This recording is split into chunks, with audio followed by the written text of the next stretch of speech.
వారు పొద్దున 6 నుంచి సాయంత్రం 12, 1 వరకు నేను అదేవిధంగా ఈరోజు కష్టపడుతున్నామంటే ఎందుకు కష్టపడుతున్నామో మీరందరూ అర్థం చేసుకోవాలి. ఫ్యామిలీలను వదిలి, పిల్లల్ని వదిలి ఈరోజు ఇంత చేస్తున్నామంటే ఎందుకంటే ఈ రాష్ట్రంలో నిరుద్యోగం పోగొట్టాలని, రోడ్లు బాగుపడాలని, డ్రైనేజీలు ఇంప్రూవ్ అవ్వాలని,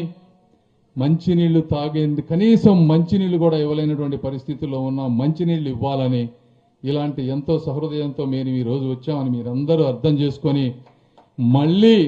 ఆ వైసీపీ ప్రభుత్వం ఈ చుట్టుపక్కల కనీసం వాసన కూడా ఉండకుండా ఉండే విధంగా అఖండమైన మెజారిటీతో లోకేష్ గారికి ఆయన కష్టానికి 50,000 నుంచి 1,00,000 కోట్ల మెజారిటీతో మీరందరూ గెలిపించాలని మనస్ఫూర్తిగా తెలియజేసుకుంటూ ఈ అవకాశం ఇచ్చిన మీ అందరికీ కూడా నా హృదయపూర్వక కృతజ్ఞత.